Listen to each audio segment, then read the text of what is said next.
ये है एक माँ की दर्द भरी कहानी। 3 साल हो चुके थे बेटे को अपना घर छोड़कर विदेश में बसे हुए। इन 3 सालों में बूढ़ी माँ और ज़्यादा बूढ़ी हो गई थी। 75 वर्ष की उम्र में सुलोचना देवी की याददाश्त काफ़ी कमज़ोर होती जा रही थी। उन्हें रोज़मर्रा की चीज़ें याद न रहती, लेकिन जो उन्हें हमेशा याद रहता था वह था उनका बेटा। दिन हो या रात, एक पल भी ऐसा न होता जब उन्हें अपने बेटे की याद न आती। दूसरी तरफ बेटा था जो साल भर में एक आध बार अपनी माँ को फ़ोन कर लिया करता और 1 या 2 मिनट से ज़्यादा बातें भी नहीं किया करता। फिर भी ये बूढ़ी माँ टकटकी लगाए अपने बेटे का इंतज़ार करती रहती। एक दिन बेटे का विदेश से फ़ोन आया। हेलो हेलो, सुन रही हो ना माँ? अनिल बोल रहा हूँ, तुम्हारा बेटा। कैसी हो माँ? मैं ठीक हूँ बेटा। तुम, बहू और मेरा पोता कैसा है? माँ ने पूछा। सब अच्छे हैं माँ। मैं अगले हफ्ते गांव आ रहा हूँ माँ, तुम्हें लेने। अब हम सब साथ में ही लंदन में रहेंगे माँ। तुम्हारी बहू कह रही थी माँ को यहाँ पर लेकर आओ, बेचारी अकेली वहाँ परेशान होती होगी, बेटे ने कहा।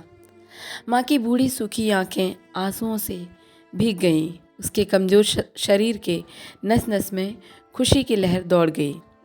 बेटे और बहू का अपने प्रति प्रेम देखकर माँ का मन खुशी से भर आया। बेटे ने आगे कहा, माँ तैयार रहना माँ, मुझे ज़्यादा दिन छुट्टियाँ नहीं हैं। जिससे जितने पैसे लेने हैं लेकर रखना। तब तक मैं प्रॉपर्टी डीलर से बात कर लेता हूँ घर के लिए। घर के लिए? माँ ने पूछा। हाँ माँ, हमारा गांव का घर हमें बेच देना पड़ेगा। अब हम साथ में ही रहने वाले हैं तो वहाँ पर घर रखने का कोई मतलब नहीं है, ये बेटे ने कहा। बुढ़ापे की वजह से ठीक से चलने में असक्षम माँ ने पूरे मोहल्ले में घूम घूम कर अपनी उस खुशखबरी को सबको सुनाया। सभी को खुशी हुई। सभी को लगा कि माँ जी के आखिरी दिन अपने परिवार के साथ खुशी से बीत जाएंगे। घर वापस आकर माँ ने अपने घर के कोने कोने को ऐसे देखा जैसे वह अपने दूसरे बेटे को देख रही हो। देखे भी क्यों ना, उस घर को अपने बेटे से कम थोड़ी ना समझा था। अपने पति के साथ 40 साल यहीं तो बिताए थे, लेकिन अब मजबूर थी, बुढ़ापे के आखिरी साल बेटे और बहू के साथ बिताना चाहती थी। दिल पर पत्थर रखकर घर बेचने के लिए माँ तैयार हो गई। आनन फानन में बेटे ने घर को आधे दामों में बेच दिया। माँ ने ज़्यादा नहीं, लेकिन जिन चीज़ों से दिल लगा था उन चीज़ों को समेटा और बेटे के साथ टैक्सी पर बैठकर एयरपोर्ट के लिए चली गई। एयरपोर्ट पर आकर बेटे ने माँ से कहा, माँ तुम यहाँ बेंच पर बैठो, मैं सामान और बोर्डिंग पास की जांच करा कर आता हूँ। वहाँ वक्त लगता है और खड़ा रहना पड़ता है, तुम्हें तकलीफ़ होगी, तुम यहीं आराम करो। मैं यूँ गया और यूँ आया। माँ बेंच पर बैठ गई और बेटा अंदर चला गया। काफ़ी समय हो गया, बेटा वापस नहीं लौटा। माँ सोचने लगी ज़्यादा भीड़ होगी इसीलिए देर लग रही होगी। अंधेरा होने को आया।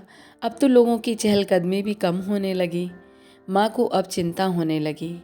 एक कर्मचारी ने आकर पूछा, किससे मिलना है माँ जी आपको? यहाँ पर क्यों बैठी हैं?